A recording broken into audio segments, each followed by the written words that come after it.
현재 괴산군청 사회보조금 사업에 하나의 교육 파트로 잡혀 있다. 근데 그거를 누구도 안 하니까 저희 국민연합에 그거를 신청을 해가지고 연간 한 500만 원에서 400만 원 정도 강사비하고 여러분들 이따가 돌아가시면 기념품 정도 나눠줄 수 있는 실비로 그렇게 하고 있다 그랬더니 공무원도 그걸 모르더라고요. 아, 그러시냐고. 그래가지고 이제 저희 그 사회보조금 받은 공문 접수하고 해가지고 하고 있어요. 또 어떤 공무원들이나 어떤 지역에 있는 분들은 젊으신 분들이면 저보다 연배가 조금 어리신, 저도 이제 올해 58인데요. 그보다 좀 어린 사람들은 아, 때가 어느 때인데 안보 교육하냐 그런 얘기를 해요. 그러면 제가 그 교육을 받은 그 이야기를 하신 분에게 질문을 합니다.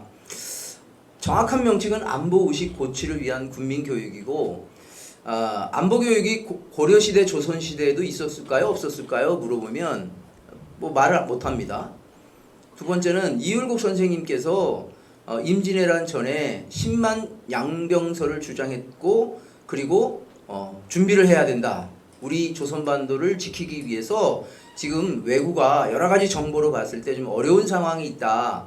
여러분 이율곡 선생님은요 그 소위 여기 얘기하는 주역에 능통하신 분이에요. 주역.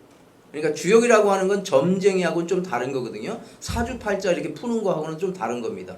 학문 중에 최고의 학문이 주역이거든요. 그 주역을 딱 풀이를 해보니까 향후 조선반도가 엄청난 재앙이 올 것 같다. 그거는 전쟁으로밖에 없다. 주역으로 딱 나왔다는 거예요. 그래서 준비를 했는데 그거를 다 물살해버렸잖아요.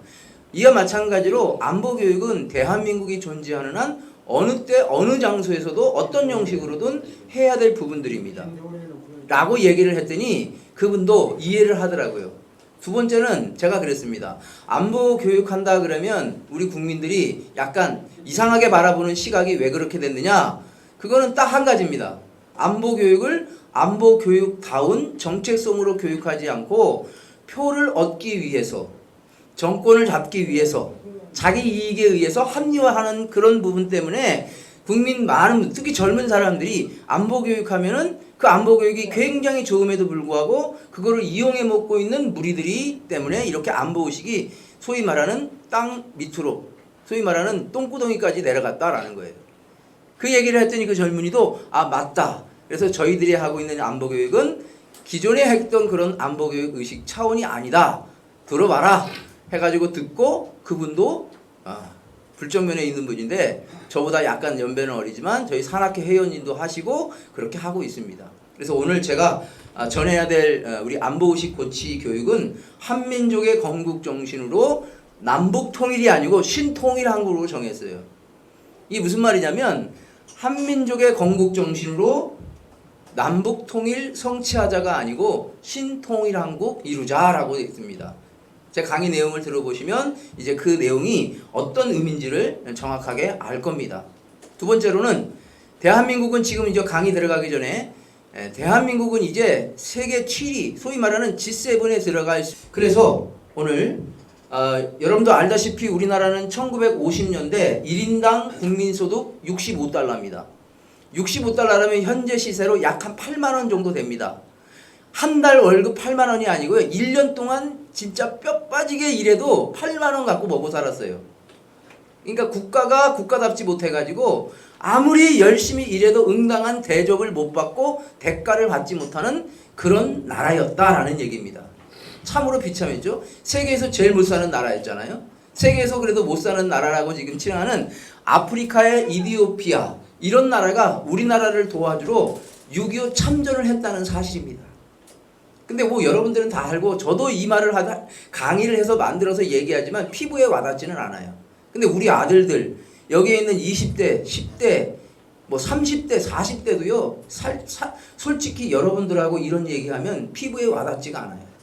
근데 중요한 거는 못 살았다라고 얘기하는 게 아니고 60년 후에 그로부터 약 한 60년 지금 70년입니다. 1인당 3만 불 정확하게는 3만 2천 불입니다. 연간 소득이 우리 국민 n분의 1 나눠보니까 3,600만 원이 돼야 되는 게 정상이에요. 3,600만 원 연간 소득이. 그러니까 지금 대한민국은 세계적으로 주목하고 있는 나라다라는 얘기입니다. 뭐 때문에 주목하냐? 기하급수적으로 발전해가지고 대한민국이 주목받는 게 아니고요. 다른 나라 노동력, 지하자원을 착취하지 않는 가운데 이룬 업적이기 때문에 그렇다는 겁니다. 여러분 G7에 들어있는 세계 열강들, 소위 말하는 선진국들은요. 남의 나라 노동력 착취했어요. 식민지 지배를 통해서. 그리고 그들의 지하자원을 싸게 가져왔어요. 그래서 여러분 알다시피 중동에 있는 이 유전을 안전하게 가져오기 위해서 여러 가지 혈안들을 갖고 있는 이유 중에 하나가 그겁니다. 그렇게 해서 이룬 부자 나라가 지금의 선진국이라는 겁니다. 그런데 우리는 남의 나라 침략도 안 하고 남의 나라 지하자원도 착취하지 않고 노동력 착취도 하는 가운데 우리나라가 자력으로 발전을 이룬 나라다라는 사실입니다. 여기에 지금 세계가 주목하고 있는 거예요. 그리고 세계 경제 이 나라는 어떤 나라입니까? 지금 제가 경제 선진국만 된 게 아니고요. 우리나라는 정치 선진국까지 이룬 나라입니다. 10년에 한 번씩 정권이 교체되는 나라는 세계에 별로 없습니다. 일본이요? 세계 경제의 넘버 3니 뭐 4니 하지만 정치는 아직도 우리보다 못합니다. 왜? 10년에 한 번씩 정권 교체가 돼야만이 미국에서 바라보는 정치 선진국은 10년에 한 번씩 정권 교체가 될 때 그 나라는 정치 민주화를 이룬 나라다. 선진국이다. 라고 이야기를 하는 겁니다.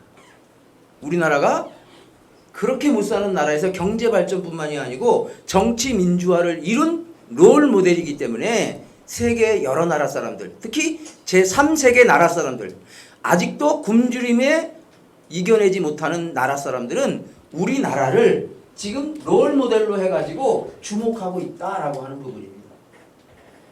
그래서 오늘 제가 강의해야 될 내용은 그 측면에서 우리가 신통일한국을 이루어야지 과거의 사고방식으로 뭔가를 하면 절대로 안 된다. 절대로 안 된다.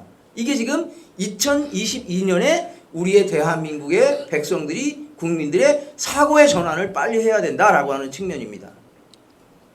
그래서 우리나라의 발전 모델, 경제 민주화, 경제 발전, 그리고 정치 선진화를 이룬 이 발전 모델은 세계에 수출할 만한 가치 있는 나라로 대한민국이 지금 성장하고 있다. 그래서 투자 전문가, 투자 전문 은행인 골드만삭스에서는 2050년에 우리나라가 일본, 독일을 앞서서 G7 중에 넘버 2, G2까지 될 수 있는 가능성이 있는 나라다라고 예측을 했습니다. 여러분 이 골드만삭스는 투자 전문 은행입니다. 골드만삭스에서 이 골드만삭스가 여러 나라의 경제적인 것을 예측합니다. 거의 한 80% 거의 맞춰가는 나라 같은 그런 골드만삭스입니다.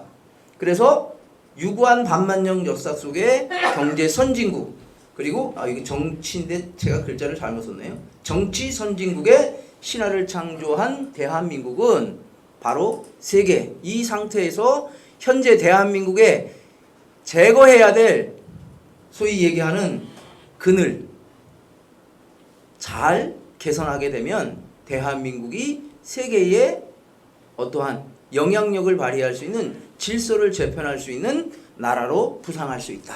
우리나라가 2050년 되면요 제 나이 80입니다. 저는 2050년에 진짜 세계 경제 규모로 봤을 때 넘버 2가 될 수 있는 눈을 확인할 수 있는 죄는지만 여기 계신 어르신분도 희망을 가지시고요.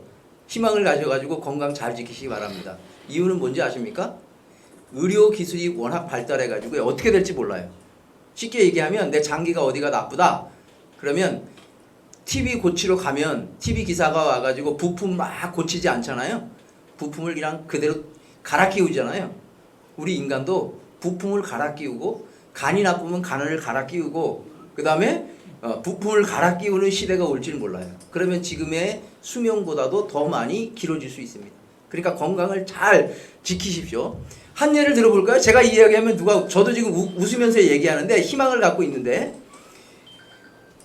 조선시대에 여러분 우리 옛날 보게 되면 고혈압약 안 먹어가지고요 60 넘게 어려운 겁니다.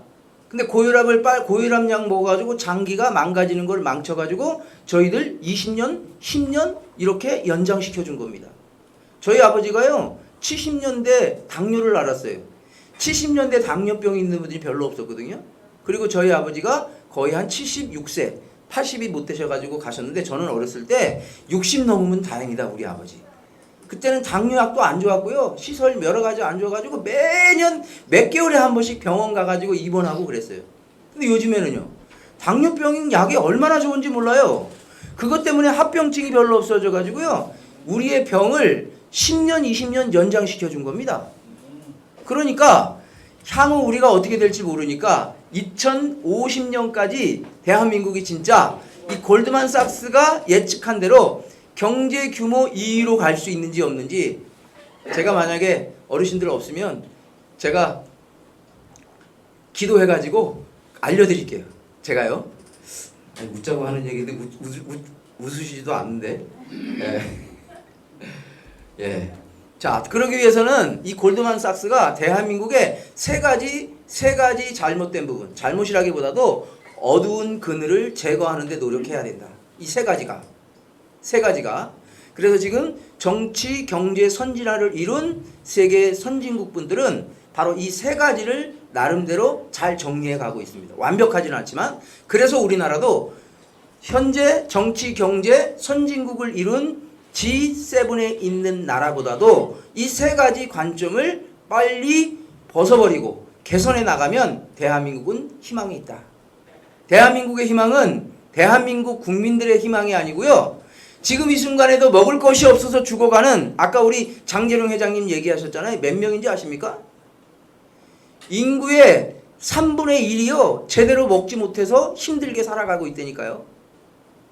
과학, 물질, 만능이 이렇게 발전된 세상에 살면서도요. 오늘 이 빔 프로젝트로 이거 그림으로 보는 거 이거를 한 번도 보지 못하고 죽어가는 분들이 있어요. 전 세계요 3분의 1이 집다운 집이 없어서 그냥 집 없이 살아가는, 집이라고 얘기할 수 없는 그 열악한 환경 속에서 살아가는 사람이 3분의 1이라니까요. 왜 이렇게 살아야 됩니까? 저는 한마디로 말하면 G7 경제 선진국들의 책임이라고 저는 보는 거예요. 왜? 남의 나라 침략해가지고 착취만 했지 그 나라를 잘 살 수 있게 도와주지는 하지 않았다는 겁니다. 아프리카 보십시오. 지금도 사람답게 살지 못하잖아요. 국가가 국가답지 못해가지고 백성을 보호하지 못하잖아요. 에? 국가 지도자가 지도자답지 못해가지고 어처구니 없이 죽어가는 일들이 많죠. 16살 꽃다운 나이에 있는 우리의 정신대 끌려간 거 국가가 그거를 방어하지 못했잖아요.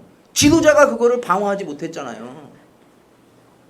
지금도 전 세계 나라 중에 국가가 국가답지 못해서 국가 지도자가 국가 지도자답지 되지 못해가지고 어처구니 없이 죽어가는 이 어처구니 없는 일들이 지금도 벌어지고 있단 말이에요. 왜요? 이 위해서는 지금 우리나라 정치 선진화를 이루어야 됩니다. 구조적으로 10년에 한 번씩 정권 교체하는 거는 이게 미국보다도 더 선진화될 가능성이 있는 겁니다. 지금 일본도 제대로 그렇게 못하고 있습니다. 영국, 프랑스 정치 선진화 됐습니다. 10년에 한 번씩 정권 교체가 자연스럽게 이루어져요. 쿠데타가 일어나는 것도 아니고 뭐 그냥 사람을 죽여가지고 정권 교체되는 게 아니고 국민에 의해서 투표로 의해 가지고 되고 있습니다. 그러면 여기에서 우리가 그것으로 가는 게 아니고요. 그것으로 가면 안 되고 거기에서 한 단계 더 선진국으로 가야 돼요. 그게 뭐냐?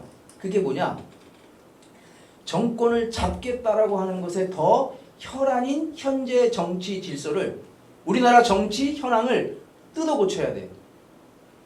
정권 잡기 위해서 상대방의 허점을 드러나게 해가지고 내가 상대적으로 우위로 가고 거기에 너보다 낫다 라고 하는 이 정치 구조를 뜯어 고쳐야 돼요. 이거는 정치 후진국들이 하는 현상들입니다. 그러면 지금 정치 선진화를 이룬 북유럽은 어떻게 하느냐? 백성들을 먹여 살리는데 생활 정치법, 소위 말하는 입법화 활동을 엄청나게 많이 하고 있습니다. 누가요? 정치 지도자들. 그러니까 북유럽에 있는 스웨덴, 덴마크 이런 나라의 국회의원들은요. 한 번 하면 두 번 다시 국회의원 못한다 손 들고 있어요. 이유가 뭔지 아세요? 법을 만드는데 얼마나 많은 공부를 하는지 몰라요. 공청회도 엄청나게 하고요. 그래가지고 하루에 4시간 이상 잠을 못 잔답니다. 비서관도 많이 붙어있지 않아요. 보좌관도 많이 붙어있지 않아요. 우리나라의 정치 선진화는 이제 10년에 한 번씩 교체하는 것은 이루어지만 내부적으로 정치인들을 공부하게 만들어야 돼요. 입법화할 수 있게끔 만드는 그쪽으로 돌아가게끔 하게 되면 우리나라는 미국, 영국, 불란서와 더 훌륭한 정치 구조, 선진화를 이룰 수 있다는 얘기입니다. 이거 누가 해야 되냐면 우리 백성들이 해야 돼요. 우리 국민들이 해야 됩니다. 지금도 TV 틀어보십시오. 여야의 상대방 실수하는 이야기들만 나와요. 그 이야기만 계속 나와요. 그래서 상대적으로 그들이 실수하면 내가 표를 얻어가는 거예요.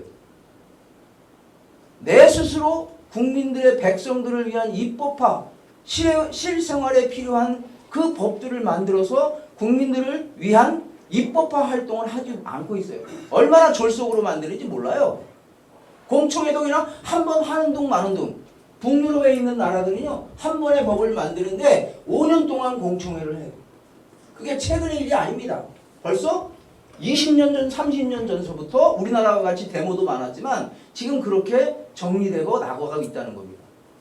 이 부분이 지금 우리 대한민국이 세계 말하는 미국, 영국, 불란서와 같은 그 정치 선진화한 그 나라와 맞먹는 나라로 가려면 정권 교체하기 위해서 상대방 흠집 내가지고 표 얻어먹으려고 하는 이 구조를 완전히 뜯어고쳐야 됩니다.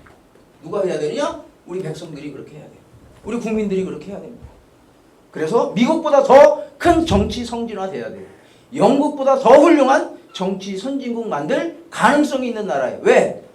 75달러, 65달러밖에 안 되는 나라에서 세계 G7 이태리보다 더 훌륭한 나라가 됐기 때문에 가능성이 있습니다. 우리는. 그러니까 우리의 상대는 지금 후진국이 아니고 미국, 영국, 불란서보다도 더 훌륭한 정치 선진화를 이루는 게 뭘까?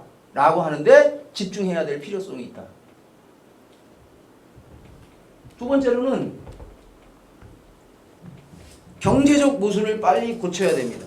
이거는 미국 선진국에도 마찬가지고 영국 선진국도 마찬가지지만 그 나라의 제일 해결해야 될 게 뭐냐면 경제적 모순이에요. 소위 말하는 부자 나라가 되다 보니까 돈이 한쪽으로 편중되다 보니까 빈익빈 부익부 현상이 벌어진 겁니다.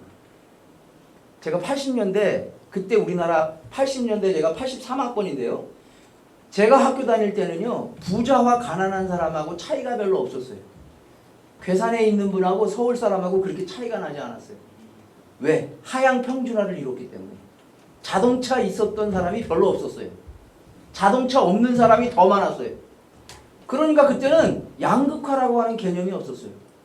그리고 전주고등학교가 서울대학교에 굉장히 많이 갔어요. 여기 있는 충주고등학교도 서울에 있는 명문 요즘 말하는 강남의 고등학교보다 더 많이 갔어요. 지금은요? 돈 있는 사람이 서울대학교 많이 간다니까요. 그러니까 현재 우리나라의 구조는 외형은 32,000불이 됐지만 실질적으로 연간 3,600만 원을 버는 사람은 별로 눈이 없어요. 많은 분들이. 이게 뭐냐? 양극화 현상이 벌어지고 있다. 이 문제가 커지면 어떻게 되느냐? 해야 돼요. 이 문제 해결을 어떻게 해야 되는지 아십니까? 한 가지 예를 들어 볼까요? 우리 막내딸하고 뭔 얘기를 하다가 제가 토론이 좀 벌어졌어요. 나는 55,000원을 그 의료보험 돈을 냅니다. 월 55,000원. 그러니까 좀 많이 내는 건 아니죠. 그런데 어떤 사람 중에 500만 원씩 내는 사람이 있습니다. 한 달에. 그렇죠? 부자는 500만 원 그 의료보험비 내잖아요. 생각해 보셨습니까? 자 보세요. 55,000원. 적게 내는 사람은 2만 원 내는 사람도 있습니다. 2만 원 내는 사람이 서부병원에 가서 의료 혜택 받는 거하고 500만 원 매일 내는 사람이 서부병원에 가서 혜택 받는 거하고 같아요? 틀려요? 의료 서비스 받는 거 같아요? 틀려요? 같잖아요. 똑같지 뭐. 같잖아요. 미국식 민주주의로는요, 그게 잘못된 거예요. 미국에서는요, 돈 많으면 많이 서비스 받을 수 있게 자기가 고릅니다. 돈이 없는 사람은 의료 서비스 고를 수가 없어요. 자기가 고르는 거예요. 그러니까 미국 사람이 가난한 사람은요, 독감 주사 못 맞아가지고 죽는 사람이 10,000명이 넘어요. 병원 의료 서비스 돈이 너무 비싸니까 혜택을 정부에서 해주지 않으니까 자기 돈으로 해야 돼요. 거기에 가입이 안 되니까 어떻게 해요? 병원을 못 가서 죽는 사람이 부지기수예요. 이게 바로 미국식 소위 말하는 의료보험 서비스입니다. 제가 얘기하는 것은 우리 딸하고 얘기할 때 그러니까 너는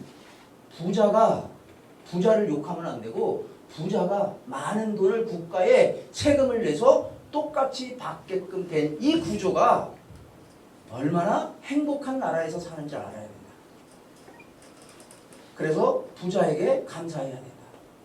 그런데 여러분 애들 보세요. 2만 원 냈는데도 당연한 거야. 부자가 돈을 냈는데도 그거를 감사함을 몰라요. 병원에 가는데도. 그렇잖아요? 맞아요, 틀려요, 맞죠? 이게 지금 대한민국의 크나큰 병폐예요. 당연하게 생각하는 게 당연하게. 중요한 거는 제가 그렇게 부자와 가난한 사람이 똑같이 의료보험 서비스를 받을 수 있게끔 만든 국가 시스템을 만든 게 더 훌륭한 거예요. 국가가 그거를 만들어줬기 때문에 가능한 거예요. 그래서 국가에 감사해야 된다라고 제가 얘기를 하는 겁니다. 국가에. 그 서비스 누가 만드신지 아시죠? 그 서비스 누가 만드신지 아시죠?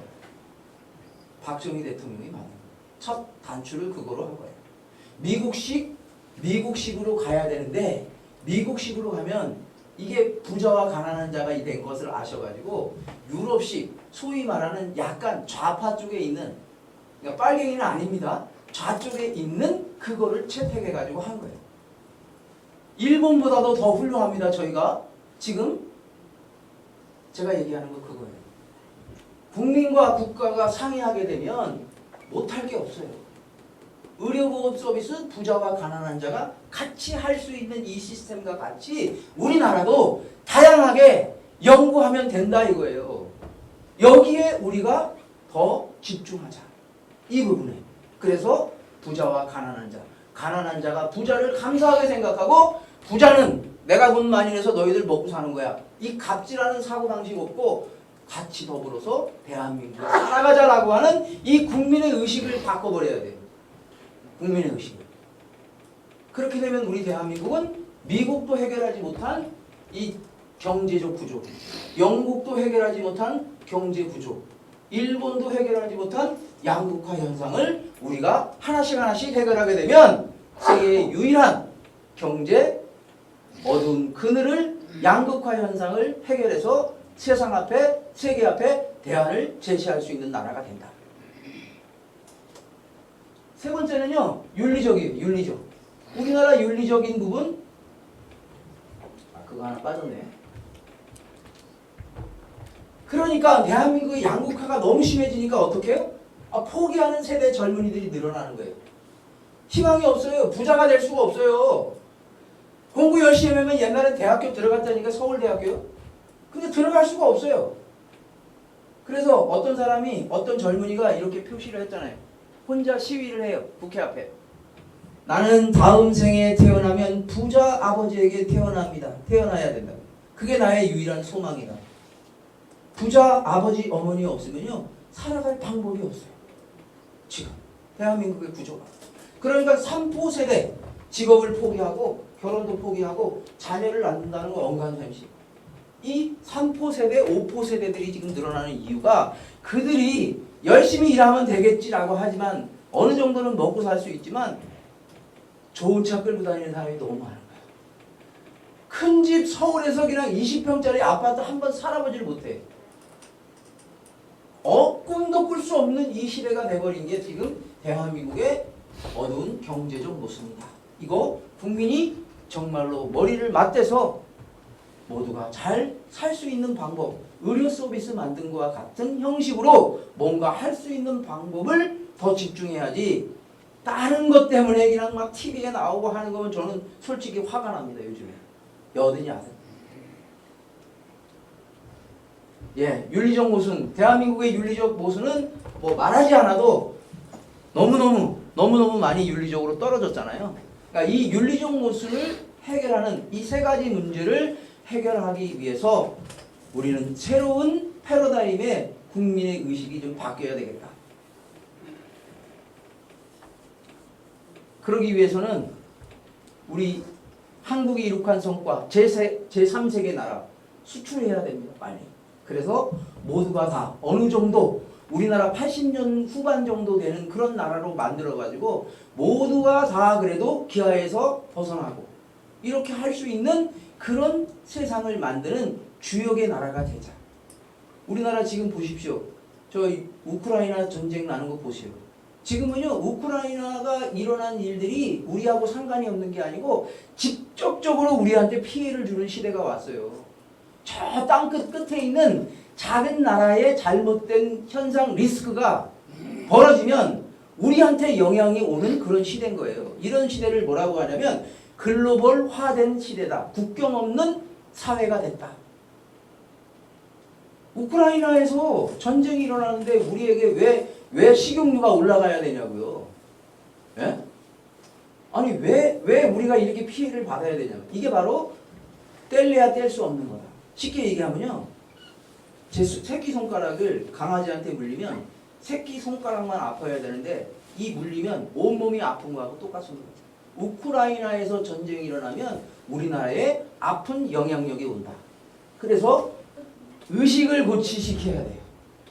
새롭게 여기 보면 안보 의식 고치잖아요. 이 새로운 국민들의 의식을 패러다임을 좀 바꾸는 교육을 해야 돼요. 그러기 위해서는 오늘 저 혼자 갖고 되는 게 아닙니다. 언론에서도 해야 되고요. 지금 현재 우리 어린이에서부터 공부하는 이 공부 시스템, 교육 시스템서부터 뭔가가 다 이루어져야 됩니다. 그러기 위해서 그러면 누가 한 명이라도 먼저 시작해야 되잖아요. 먼저 시작해야 돼요. 제가 오늘 이 강의안을 만들 때 과거에 있는 그 강의안인 새로운 대안의 강의안, 미래에 대한 강의안을 만들기 위해서 오늘 이렇게 제가 누가 어느 한 분 사람서부터 시작을 해야 되잖아요. 저희 단체에서부터 시작하는 겁니다. 그러기 위해서는 차원 높은 새로운 의식 고치, 즉 사상과 정신을 새롭게 고치시키는 운동서부터 시작해야 된다라고 하는 부분이에요. 그러면 그 사상과 정신은 어떤 거냐? 특정 종단의 사상이 아니고 특정 어떠한 철학적 내용이 아니고요. 특정 부분이 아니고 우리 대한민국의 보편적 철학 가치입니다. 그 보편적 철학 가치가 뭐냐? 대한민국이 현재 존재할 수 있었던 유일무이한 철학적 가치는, 사상적 가치는 한마디로 말하면 호국입니다. 호국. 6월은 호국의 달이잖아요. 호국하면 나라사랑이라고 생각하잖아요. 그거는 100% 해석이 아닙니다. 나라사랑 하다 보면 뭐라고 생각하세요? 나라의 희생을 강요해버리는 일들이 벌어집니다. 다시 설명합니다. 나라 사랑하는 건 좋은데 그거를 나라 사랑하기 위해서 강요하고 이용해버리는 수가 있어요. 그래서 호국이라고 하는 이 정신이 대한민국을 지탱할 수 있었던 정신적 가치인데 이거를 새롭게 리와인드, 정확하게 해석을 해서 국민적 가치로 심는 운동을 해야 된다 라고 하는 부분입니다. 그래서 감히 어르신들한테 제가 호국에 대해서 다시 한번 설명을 드리겠습니다. 저는 솔직히 전쟁에 나가지 않았습니다. 오늘 여기 계시는 어르신, 제가 존경하시는 어르신분들 중에 전쟁에 나가서 직접 싸움하신 분들도 있습니다. 그런 분들한테 제가 어떻게 호국을 얘기할 수 있겠습니까? 이건 말도 안 되는 거예요. 그런데 보세요. 병 걸린 사람이 의사가 돼야 됩니까? 병 걸려보지 않은 사람이 어떻게 고쳐라고 얘기하는 거 맞지 않잖아요. 병 걸려보지 않지만 전문적으로 공부해가지고 이론적으로 정리를 할 수 있고 그거를 자기가 연습하고 실행해서 훌륭한 의사가 될 수 있잖아요. 꼭 병이 걸리지 않더라도. 그러니까 제가 전쟁에 나가보지 않은 젊은 사람이 호국을 얘기한다고 옆에서 조금 좀 비아냥식으로 바라보지 말고 다시 한번 제 나름대로 공부한 거를 설명드릴 테니까 한번 제대로 공부해 보십시오. 호국이란 이 사람. 이순신 장군이 아니고요. 이순신 장군 옆에 있는 이 스님입니다. 좀 쉽게 설명을 제가 해보면 이거를 제가 강의안을 만들면서 고민을 했어요. 명상도 해봤어요. 진짜 호흡이 뭐냐라고 하는 측면에서. 그런데 제가 아침에 명상을 하는데 이 스님이 눈에 딱 보이더라고요. 스님, 호흡이 뭐예요? 말을 안 하셔. 스님, 그러면 부처님 말씀에 살생하지 말라고 그랬는데 왜 칼 들고 일본 사람도 사람인데 그렇게 많이 죽입니까? 그러더니 이 스님이 말을 안 해요. 아니 말씀을 해주세요. 호국이 뭐냐고. 호국 때문에 당신 칼 들이신 거 아니냐고. 말씀을 해보세요. 부처님 계율을 어겼습니다. 나는 부처님 말씀 계율을 어긴 사람이기 때문에 나는 지옥 갑니다. 왜? 사람을 죽였으니까. 그러나 나 하나 희생해서 국가가 국가답지 못해서 국가 지도자가 국가 지도자지 못해서 어처구니 없이 죽어가는 만백성을 빨리 더 살리기 위해서 전쟁을 종식시키기 위해서 칼을 들었다. 여러분 허국 불교라는 게 뭔지 아세요? 허국 종교라는 게 뭔지 아세요? 국가가 국가다우면 국가가 국가다웠고 국가가 지도자다우면 소위 말하는 불교 가르침이 잘 돼가지고 많은 사람들을 극락 보낼 수 있다라는 게 우리 대한민국의 종교입니다. 종교. 그래서 우리나라의 종교는 국가를 먼저 생각한 거예요. 국가를 국가답게 만들어야만이 자기 나라의 자기 종교의 가르침이 빨리 이루어지고 그래서 생명을 보호할 수 있고 백성을 보호하게 되면 그게 바로 부처님 가르침이 더 빨리 이루어진다. 이게 바로 호국인 거예요. 호국인 거예요. 두 번째 보세요. 우리나라 호국.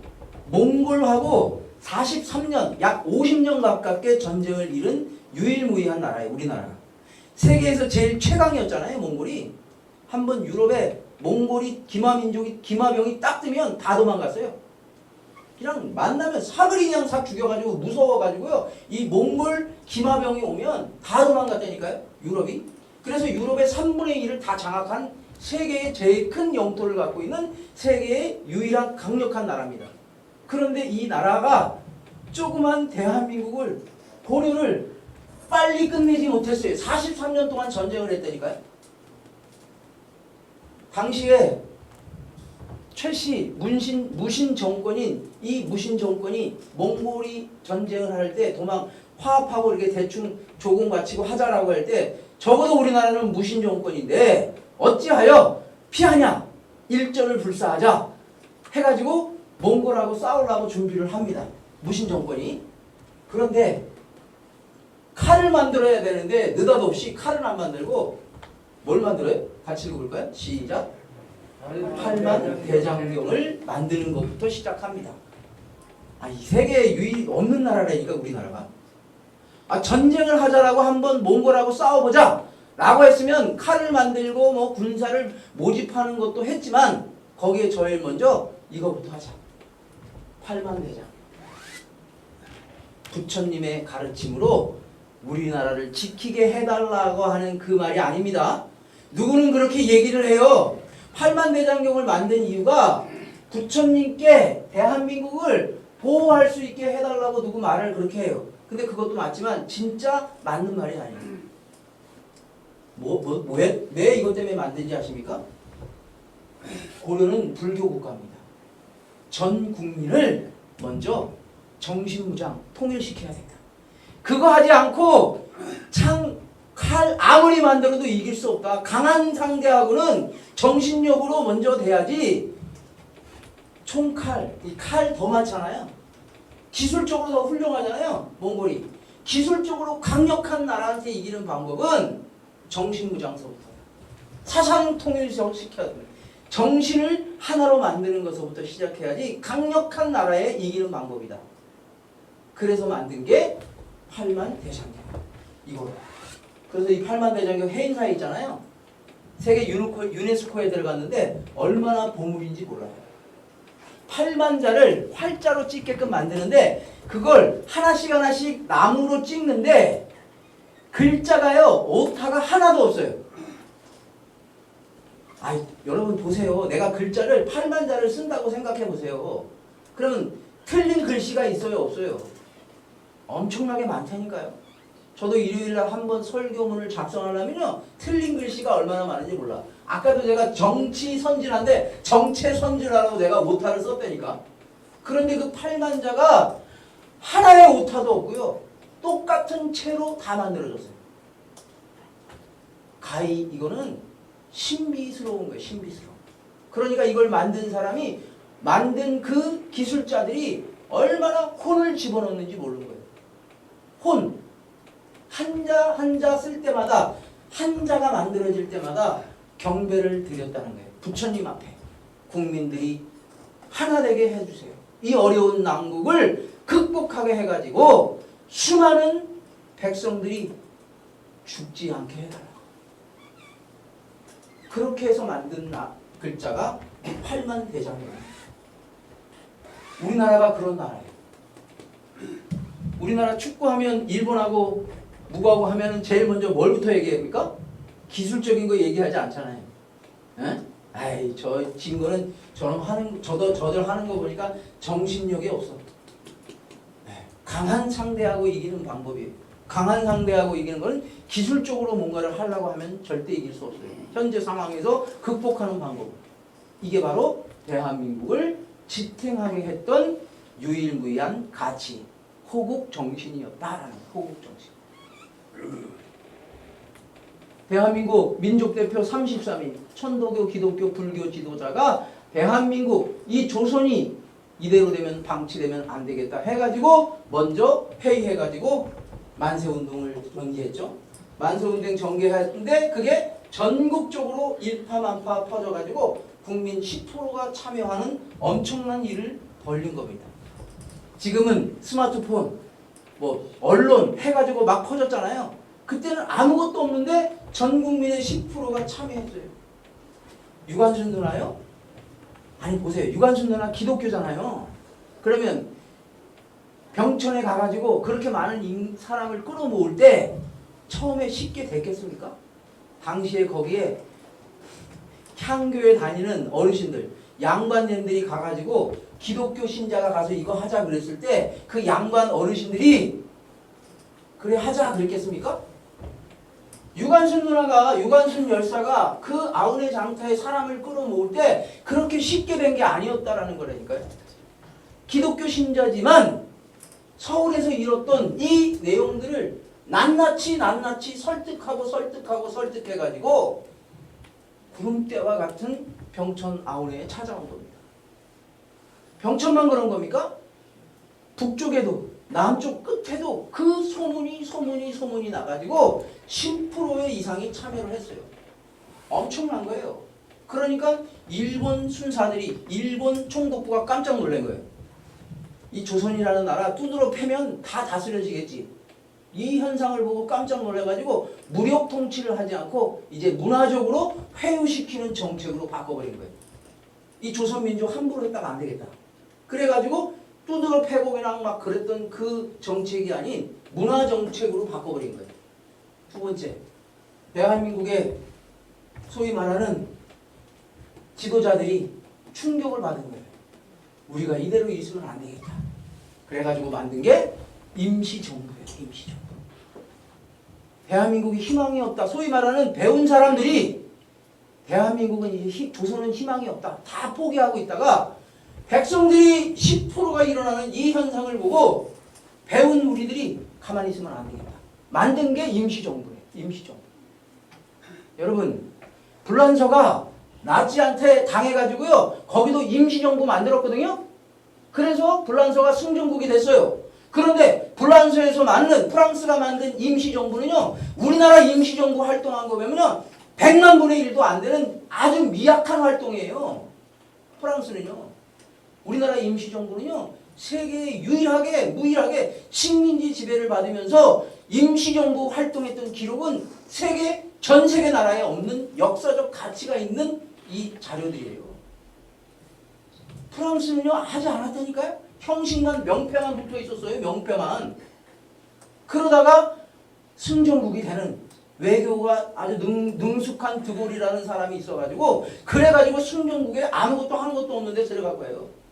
우리는요. 드골보다도 프랑스보다도 더 엄청난 임시정부 활동을 했음에도 불구하고 약소국가로서 참 안타까운 거예요. 그래서 우리의 역사가 임시정부가 얼마나 세계 식민지 지배를 받으면서 활동했던 그 기록은 우리의 영원한 정신적 가치의 역사라는 사실입니다. 그래서 호국정신은 그러면 어떻게 우리나라의 DNA에 피부 깊숙이 들어왔느냐라고 하는 부분이에요. 그거는 우리나라 고대 역사를 연구해보면 알 수 있습니다. 제가 청주 한씨거든요. 청주 한씨들은 기자조선서를 얘기합니다. 그 기자조선설이라는 게 뭔지 아시잖아요. 중국에 있는 한시성을 가진 사람이 정치적으로 도망와가지고 이 한반도에 나라를 세운 나라가 뭐냐면 고조선이다 그렇게 배웠어요. 그러니까 이거는 철저한 중국 역사예요. 그런데 그게 아니고요. 중국의 역사에 영향받은 기자조선설이 아니고 그 고조선 이전에 1000년 동안 한시성을 가진 이 성을 가진 분이 나라를 다스렸는데 그 나라가 어떤 나라냐? 한나라였다라는 겁니다. 한나라. 이 기록이 일본이 우리나라 지배하기 전까지는 기록이 있었어요. 그래가지고 한나라라고 하는 이 기록이 있었는데 없어진 이유가 일제 식민지 지배를 받으면서 그 기록들이 속속히 나오니까 깜짝 놀라는 거예요. 한나라 역사의 기록들이 나오니까 우리나라에 소장되어 있던 옛날 기록들이 나오니까 총독부에서 싸그리 다 없애버린 거예요. 이게 나오면 어떻게 되는지 아세요? 중국의 역사보다 1000년이 더 있는 역사 기록들이 나오면 큰일 나는 거예요. 일본에서 일본 사람들이 그거를 다 없앴는데 동경으로 가져가서 불을 태우는데 일주일 동안 그 기록이 탔다는 거예요. 일주일 동안. 그래서 우리나라는 이 한민족, 한나라라고 하는 기록이 없는 거예요. 그런데 그 기록을 본 사람이 있습니다. 누구냐? 고종황제. 고종황제가 중국의 기자조선서를 폐기시켜버리고 1000년의 역사 그 기록대로 국호를 바꿔버립니다. 우리나라는 기자조선설의 조선이 아니고 조선의 조그만한 반도 국가가 아니고 한민족인 것을 아시고 국호를 바꿔버려요. 그게 뭐냐? 대한제국인 거예요. 근데 워낙 나라가 피폐하다 보니까 국가 이름을 바꾼다고 부국강변으로 갈 수 없잖아요. 그래가지고 여차저차해서 독립돼서 우리나라 국호를 조선으로 갖고 오는 게 아니고 뭐라고 가져왔다고요? 그게요 뭐라고요? 대한민국. 그래서 우리는 한민족이다 라고 하는 그 역사성을 정확하게 하는 한나라였다라는 거예요. 한민족이었다라는 겁니다. 그 한민족은 호국정신이 투철했다. 왜 그랬을까? 한민족의 건국사상이 이거였기 때문에 그런 거예요.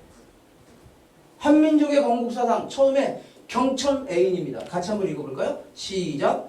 경천애인입니다. 이거 다 아는 거잖아요. 다 외웠어요. 그런데 이 경천애인이 고조선에서 왔다라고 하니까 우리 국가의 정체성이 흔들리는 거예요. 기자조선설로 오니까 중국에서 온 한시성이 세운 그거라고 하니까 중국에 복속되어 있는 그런 역사의식을 갖고 우리가 배웠다는 거예요. 근데 그게 아니고 그거보다도 더 1000년의 역사를 갖던 그 한민족의 사람들에게는 건국이념, 지도이념이 있었는데 그게 경천애인이었다. 하늘을 모시고 인간을 사랑하는 한나라를 지도이념으로 가리켰다. 백성들에게. 여기 기독교분들 계실 겁니다. 예수님께서 주 여호와 하나님을 사랑하고 내 이웃을 내 몸같이 사랑해라. 2000년 전의 가르침입니다. 그런데 한민족의 건국정신은 5000년 전에부터 가르쳤어요. 예수님 말씀보다 3000년 더 앞서 있게 가르쳤어요. 두 번째는 뭐예요? 그것만 아는 게 아니고 같이 읽어볼까요? 시작. 홍익인간. 이 홍익인간이라는 말 정말 좋은 말이에요. 이게 뭐냐? 널리 인간을 이롭게 해라. 전쟁하지 말아라. 괴롭게 하지 말아라. 우리나라만 그런 게 아니고 널리 저 아프리카 사람까지 저 남미에 있는 땅끝에 있는 나라까지 오세아니아에 있는 사람까지 지구촌 모든 사람들에게 인간이 인간답게 경천 애인으로 살 수 있게 이롭게 하는 민족으로 살아라. 그래서 이 한민족의 건국정신은 우리나라만의 건국정신이 아닌 거예요. 건국정신이 아닌 거예요. 제가 또 우스갯소리면 잘 있는데 여기 우리 애기 엄마요? 일본 사람입니다. 그러면 우리 애기 엄마가 산지가 이제 일본보다도 한국의 원산지가 더 길어요. 자, 질문합니다. 우리 애기 엄마가 일본 사람이에요? 한민족 사람이에요?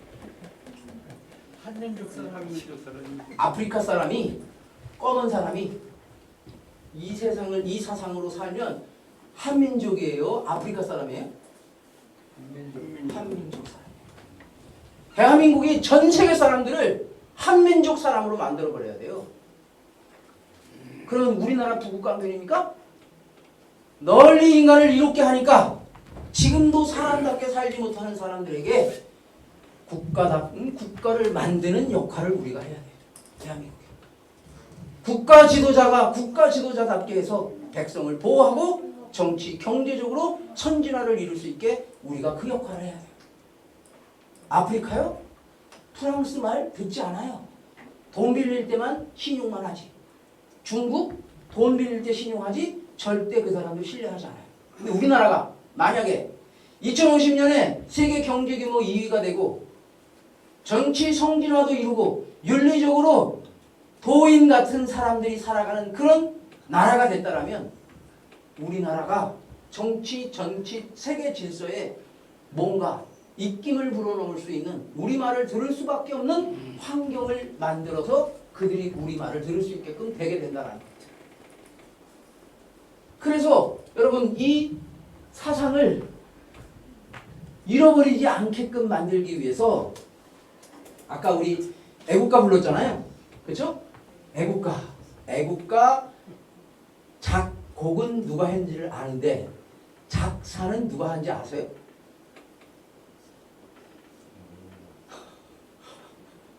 국민들이 많이 몰라요. 우리가 부르는 애국가 그 가사를 누가 썼는지를 몰라요.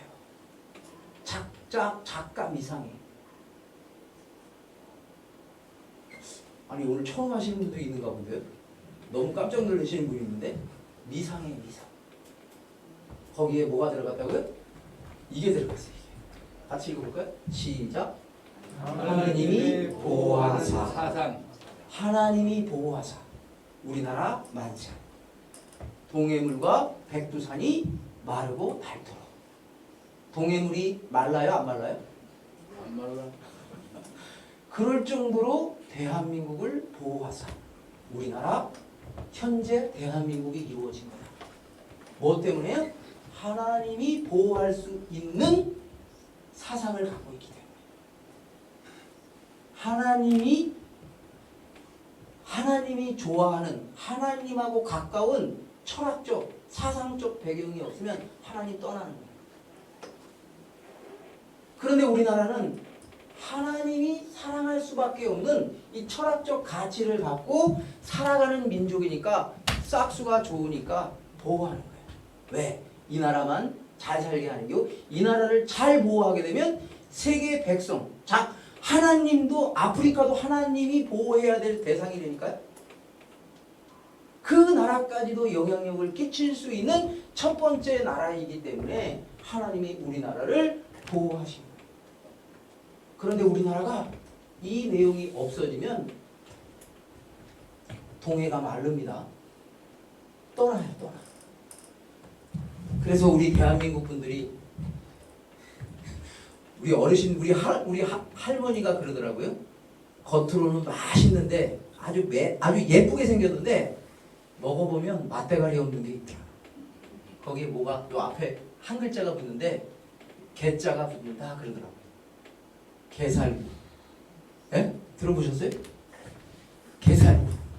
근데 요즘 게살구가 그 약으로 좋다네요. 맛으로는요. 겉으로는 뻔질하고 멋있어 보이는데 먹어보면 맛대가리가 없어요. 대한민국에 살지만 한민족이라고 하는 껍데기만 혈통적으로만 한민족이면요 이거대로 이 사상대로 살지 않으면 거기에 개자가 붙습니다. 개자가. 다시 얘기하지만 아프리카 사람도 백인도 흑인도 이 사상으로 살면 한민족입니다. 한민족입니다. 그래서 우리나라를 이렇게 하늘이 보호하십니다. 누가 그럽니다? 하느님, 하나님, 하느님은 천주교에서 쓰는 용어고요. 하나님은 기독교에서 쓰는 내용이에요. 아니 하느님이 쓰든 하나님이 쓰든 그게 뭔 상관이에요. 존재는 똑같은 거지. 제가 어렸을 때 이름이 민수예요. 근데 어르신들이 나이 드신 분들이 저보면 민수야 그래. 근데 우리 애기 엄마가 처음에 저랑 결혼할 때 민수라고 해서 몰랐어요. 그래서 그랬다 그랬어요. 그럼 제가 물어봅니다. 내가 민수야, 석수야 글자는 다르지만 내가 다른 거예요? 같은 거잖아요. 왜 그거 갖고 싸워요? 하느님, 하나님 어떤 거로 사용해도 마찬가지예요. 존재는 또 같은 건데 왜 그거 갖고 싸우냐고요. 중요한 거는 이 사상이 바로 하느님이 보호할 수 있게끔 이 사상을 대로 살 수 있게끔 우리 애국가에 넣었다는 거예요. 애국가에. 그래서 넘어가고요.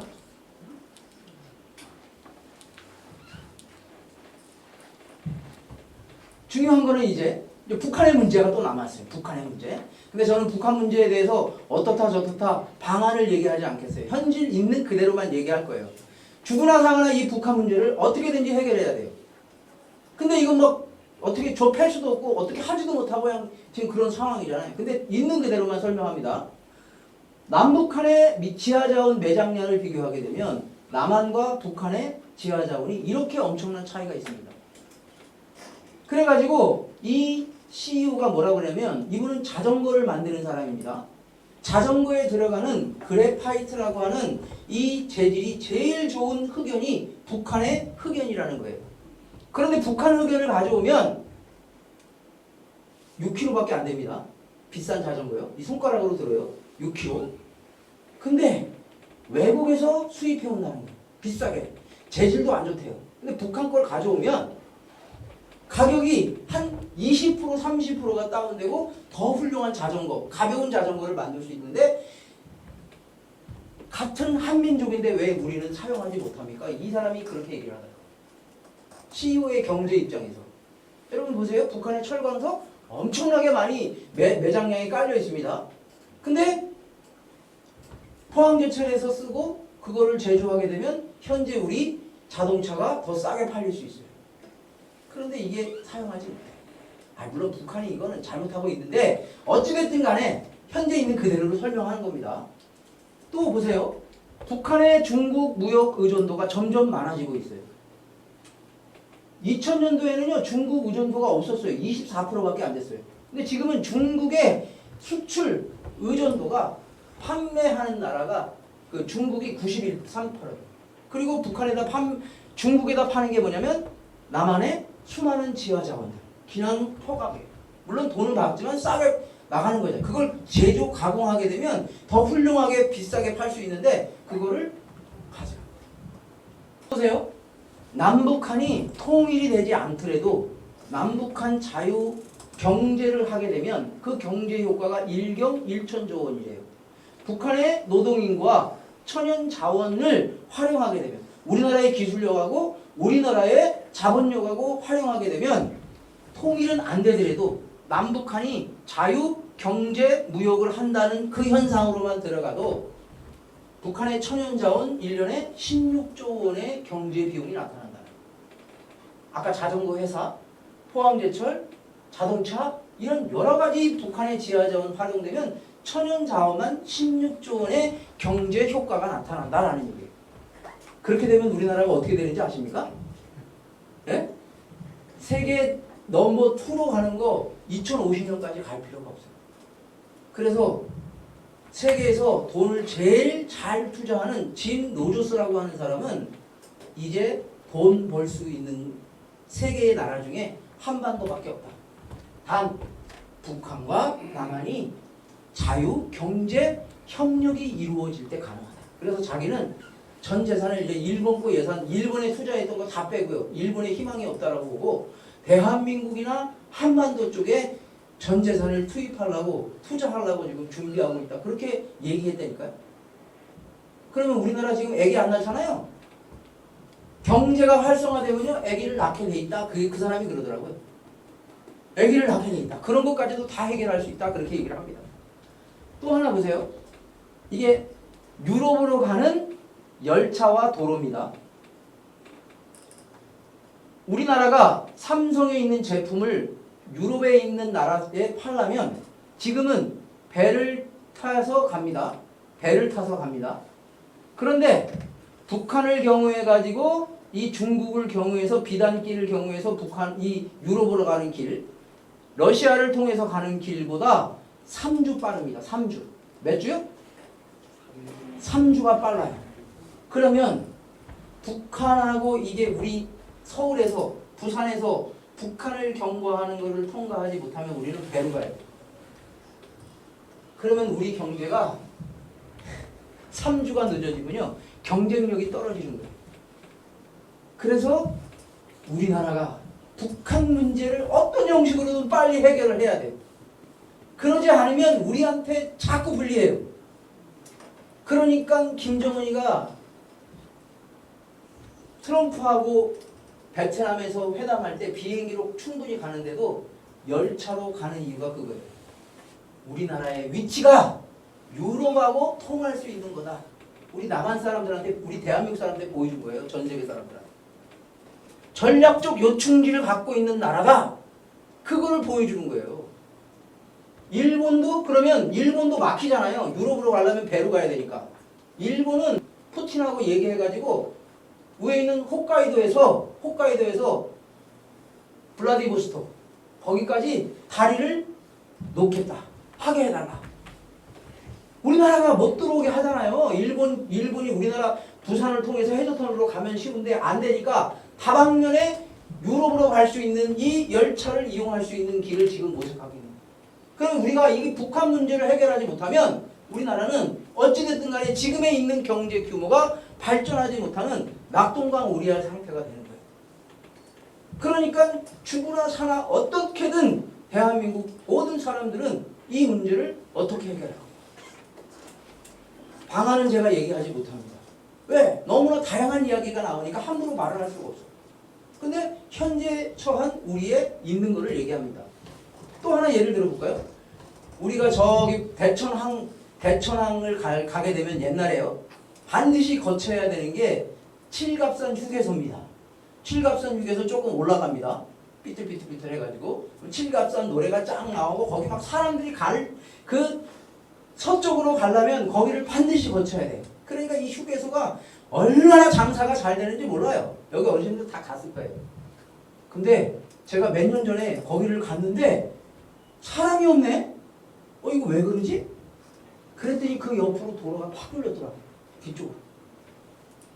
꼬불꼬불 올라가지도 않아. 그러니까 거기가 한 방에 그냥 다 무너져가지고요. 부부가 옛날에는 콧대가 높아가지고 서비스도 안 좋았는데 지금은 사람이 오든 안 오든 완전히 전이상실이 됐더라고요. 도로가 뚫리면 경제 규모가 바뀝니다. 어떻게 되느냐. 또 보세요. 송면에 있는 분들이 괴산읍에 옛날에 만날 수가 없었어요. 송면의 사람들이 괴산에 올라오면요, 청천을 거쳐서 왔어야 돼요. 그런데 도로가 확 뚫리고 나서부터는 장날일 때마다 송면 사람을 만나네. 뭐예요? 도로의 효과예요. 대한민국이요? 경제규모 32,000불, 정치 선진화 이루었지만 이 북한을 경유해서 가는 이 철도와 도로를 이용하지 못하는 세계 글로벌 환경망을 활용하지 못하면 엄청난 데미지를 받는 거예요. 돌이킬 수 없는 데미지를 받는 거예요. 그러니까 북한의 문제는 남의 문제가 아니고 우리 대한민국의 염원이지만 경제적 이런 여러 가지 사회 질서, 세계 질서를 봤을 때 우리가 반드시 풀어야 될 문제인 거예요. 풀어야 될 문제. 이게 골드만삭스가 2050년 대한민국이 이런 문제를 해결해야 된다라고 재원 아닌 재원 충고를 했고, 오늘 우리 국민연합은 그 부분을 국민들에게 하나씩 알리는 겁니다. 그 알리는 심정이 뭐냐? 감히 제가 유관순 누나가 향교 어르신들에게 서울에서 이런 일이 있었습니다 말하는 그 심정으로 오늘 여러분들에게 말을 드리는 겁니다. TV 켜보세요. 이런 거 비슷한 얘기하시는 분이 있습니까? 그냥 뭐 잘했냐 못했냐 헐뜯고 하는 이야기밖에 없어요. 그래서 행동 강령 이거는 우리 국민연합 회원뿐만이 아니고 오늘 들으신 어르신들이 행동 강령으로 따라줬으면 좋겠습니다. 그게 뭐냐? 대한민국의 신통일한국 안착 운동에 꽃을 피우자. 그러기 위해서는 행동 강령이 필요하다에 그 중심에는 사상에는 경천에인 홍익인가 즉 한민족의 건국 사상인 호국 사상으로 꽃을 피우자. 정신적 가치로. 그 부분은 제가 설명했으니까 더 이상 설명 안 해도 되겠죠? 그러면 이제 행동 강령이 나와야 되는데 첫 번째 행동 강령이 뭐라고요? 시작. 햇빛을 받는다. 다시요. 시작. 햇빛을 받는다. 그래서 배워야 됩니다. 배워야 돼요. 아이 다 배웠는데 뭘 배워? 그런데 저 우리 여기 김수영 회장님 있지만 제가 김수영 회장님 때문에 골프를 배웠거든요. 그래서 늘 저한테 얘기하는 게 뭐예요? 철들면 망령이다 그 얘기를 하더라고요. 철들면 망령이다. 그래서 처음에 그거 뭔 말인가 했더니 야, 이 철들으니까 뭔가를 잘해야겠다 생각하니까 이게 끝날 때가 온 거야. 저도요 손자가 4명인데요. 손자가 벌써 4명인데 감히 어르신들한테 감히 외손주입니다. 4명인데 지금 내가 아기를 낳으면 내 자식이 생기면 잘 키울 것 같아. 저 애들이 4명인데 이 애들 그냥 막 키운 것 같아. 이제 철들으니까 아기를 못 낳네. 배워야 돼요. 배워야 돼요. 끝까지 배워야 돼요. 제가요 며칠 전인가 한 2달 전에 파고다공원을 한번 간 적이 있어요. 파고다공원. 여러분 파고다공원 어르신들이 거기서 장기 듭니다. 요즘 장기 드는 사람도 있는데 노인분들이 일거리가 없으니까 거기서 나오셔가지고 소위 말하는 2,000원짜리 해장국 먹고 지금 올라가지고 2,500원 얘기하는데 그 송혜 선생님 얘기하는 겁니다. 그 근처. 그래서 장기들도 하루 들고 갑니다. 뭐 지하철도 공짜니까 타고 가고 그럽니다. 근데 그분들이 요즘에 배워가지고요 더 재미난 걸 하고 있어요. 그 뭔지 아세요? 스마트폰을 배워가지고요 나보다 더 잘 쓰더라고요. 예? 그거 갖고 노래방도 하고 게임도 하고 막 그래요. 어르신이 여기 어르신보다 나이가 더 많으신 분도 있어요. 85세, 90세 된 분도. 배우면 행복한 거예요. 대한민국의 신통일한국 배우셔야 돼요. 끊임없이 배우셔야 돼요. 끊임없이 배우셔야 돼요.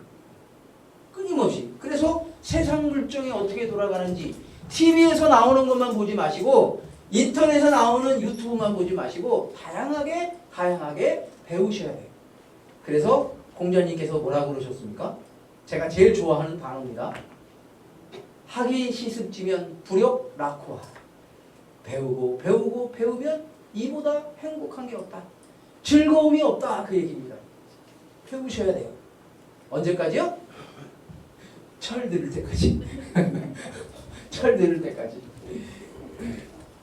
두 번째는 같이 읽어볼까요? 시작. 물 영향을 준다. 물 영향을 줘야 돼요. 나에게 줘야 돼요. 세상 사람들한테 줘야 돼요. 그러기 위해서는 어떻게 해야 된다고요? 시작. 계속적으로 참가한다.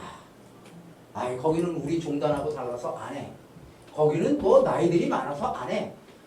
아유 안 돼요. 그러면 편협적으로 가는 겁니다. 대한민국 오늘 내용에 신통일한국으로 가는데 종단이 뭔 필요가 있고 뭐 노인이 필요 있고 뭐 계층이 필요합니까? 누구나 다 해야 돼요. 그러니까 계속적으로 참가를 해야 돼요. 계속적으로 18년 동안 강의를 했어요. 계속적으로 읍면동에서 했어요. 다른 단체를 비교하면 뭐 깎아내리는 것 같지만 읍면에 직접 찾아가서 하는 교육 없습니다. 읍면에 직접 1년 행사 중에 찾아가서 행사하는 단체 그렇게 별로 없어요. 전국적으로도 별로 없습니다. 계속적으로 하고 있다. 그러니까 계속적으로 산수원이요? 옛날에 막 50대 40대도 갖고 어느 한 날 보니까 줄어들어서 저거 이제 끝났다 했는데 문총재님 돌아가셨으니까 저 단체 이제 끝났다 했는데 지금 끝났습니까? 바로 그냥 코로나 끝나자마자 이번에 읍면별로 버스 한 대씩 다 갔어요. 바로 그냥 우리 읍면에서 이걸 하니까 읍면 사무소님이 거기 있는 분들이 아니 코로나 끝난 지 어제 근데 이렇게 빨리 해요? 장소 빌려주고 그랬다니까요. 또 하나 제가 맡고 있는 데가 청천입니다. 청천도 제가 지역에서 거기서 산악회도 그 사람들 동원하고 거기서 오늘 똑같이 여기서 했어요. 그때는 막 장대비가 떨어져가지고요. 오늘 행사 한 10명 오면 다행이다. 막 장대비가 떨어졌다니까요. 1시간 동안. 얼마나 많이 오는데 이 와이파이가 돌아가지 않을 정도. 저기 차량 막 이게. 그래서 오늘 행사는 끝났다. 했는데 30명이 왔더라고요. 그 비 맞는 가운데. 야, 그래서 너무 감사한 거예요. 매년 내가 거기 가서 했으니까. 그때 제 아들을 데리고 갔어요. 사회를 시켰어요. 그리고 우리 아들 나오라 그랬어요. 이 행사 내가 못하면 우리 아들이 할 겁니다. 너 약속해. 제가 집에서 계속 얘기했거든요. 근데 공개적으로 30명 앞에 약속해. 그랬더니 하겠다고 그러더라고요. 그리고 제가 또 하나 얘기했어요. 있는 앞에서. 네가 못하면 네 손자가 못하면까지 이 교육은 지속적으로 대한민국이 존재하는 날 해야 된다. 계속적으로 해야 된다는 거예요. 이게 바로 우리 국민연합의 정신적 가치입니다. 한 번 하고 끝나는 게 아니에요. 한 명이 오든 두 명이 오든 세 명이 오든 많은 사람이 오든 상관없어요. 노인네가 오든 젊은 세 상관없습니다. 교육에 뭐 그런 걸 따져요? 한 명 조그만 사람이 왔을 때 교육할 때가 더 좋아요. 세 번째요. 같이 읽어볼까요? 시작. 바람에 날리지 않는 튼튼한 뿌리. 이거는 불사조라고 얘기하는데 대한민국은 아직도 신통일한국, 남북통일 얘기하면 합의가 되지 않아가지고 말이 많아요. 말이 많아. 오늘 강의 들은 어르신분들 같이 읽어볼까요? 시작. 말로만 하는 것이 아니다. 행동으로 하는 것이다. 제가 단연코 얘기하는데요. 남북통일 어쩌고 저쩌고 말하는 사람 말 듣다가 그래서 뭐 어떤 거 했는데 물어보세요. 행동한 게 뭔데? 뭐 했어? 물어보세요. 저는 부족하지만 강의했어요. 18년 동안 괴산에서 했어요. 말만 한 게 아니고 더 훌륭한 거 했지만 못했지만 사람들 불러 모아가지고 한 명이든 두 명이든 강의한 행동이 있어요. 행동으로 평가하세요. 행동으로. 어쩌고 저쩌고 말로 떠벌떠벌 다 할 수 있어요. 요즘에는. 그럼 그 말에 대한 행동을 했냐 안 했냐 그거 보고 확인하시라고 그래요. 그게 뭐냐? 뿌리예요. 뿌리. 행동한 게 뿌리예요. 뿌리를 봐야만이 그 나무가 훌륭하다 아니다 알 수 있습니다. 이게 바로 우리 신통일한국 훌륭한 꽃을 피우기 위한 행동 강령 3가지입니다. 그 3가지에 같이 동참해 주시면 그 이상도 그 이하도 없어요. 그것만 같이 하자. 배운다. 참가한다. 그리고 행동한다. 이 3가지. 이 3가지를 행동 강령으로 해주시면 돼요. 이게 바로 기미 독립운동, 독립운동의 심플한 운동의 3가지가 딱 접목된 겁니다. 그래서 전 국민이 10%가 참여하게 되면 대한민국 미국보다 영국보다 일본보다 더 선진국이 되어가지고 국가가 국가답지 못해서 어린 생명들이 죽어가는 그 제3세계 나라를 구할 수 있는 한민족의 일들을 하셔야 돼요. 그래서 전 세계 사람들을 한민족화 시켜버려야 돼요. 한민족화 시키자. 그러면 그 한민족은 대한민국의 한민족이 아니고요. 세계 모든 나라 사람들이 한 나라를 건국했던 그 사상이 이루어지는 겁니다. 널리 인간을 이롭게 하는 사상이에요. 그게 대한민국 사람들이 해야 될 사명이고 우리들이 해야 될 일이다. 그리고 또 하나, 어르신들이 왜 힘들고 어려운데 이렇게 부국강변을 일으켰느냐? 왜 6.25 참전에서 가서 희생했느냐?